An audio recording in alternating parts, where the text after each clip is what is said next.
Saludos afectuosos para todas y todos los que participáis en esta lucha por la paz y la justicia en Colombia.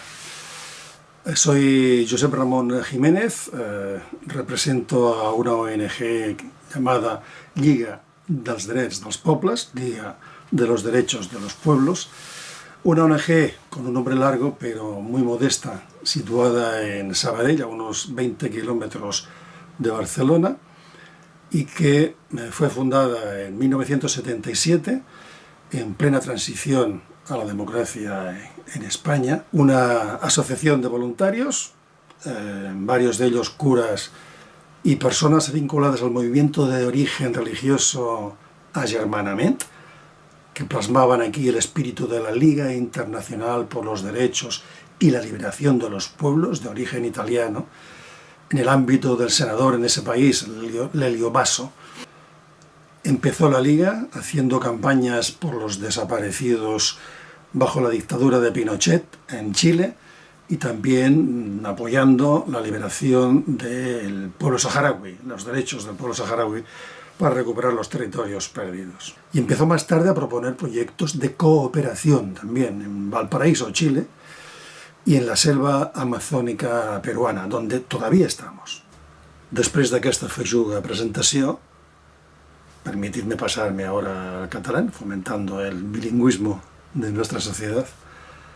He trobat que va ser el 2005 que la Lliga dels Drets dels Pobles s'incorpora a la taula per la pau y els drets humans en Colombia. Posiblemente eso fue porque entra a formar parte de la Lliga dels Drets dels Pobles la Gladys Gemail, que veieu aquí, entre la Doris Ardila i l'Olga Amparo Cabrera, i es crea el grup Colòmbia, a la nostra entitat. Al cap poc més de 2 anys, la Gladys i el seu grup de suport decideixen independitzar-se de la Lliga i creen la xarxa solidària Sabadell-Colòmbia. Vinculada a la taula, la Lliga assisteix en el 2007 a la segona conferència pels drets humans a Colòmbia, que convoca OIDACO a Brussel·les. I ja en el 2008 inicia un projecte, una campanya de sensibilització en aliança amb dues ONGs catalanes, Cooperació i Entre Pobles. La campanya rep el nom de Colòmbia Pau en Moviment i es materialitza en una exposició itinerant i guies informatives per incidir sobre el conflicte que castiga el país. Amb la xarxa solidària Sabadell-Colòmbia, el 27 de setembre de 2016 fem una xerrada amb la Doris Ardila i el Christian Helbolzheimer per informar de la importància d'impulsar el sí entre la població colombiana en la diàspora. Els anys següents fem xerrades com el de l'Institut de Secundària Ferran Casablancas de Sabadell sobre el procés de pau i el conflicte colombià a càrrec de la nostra estimada Maria del Rosario Vázquez.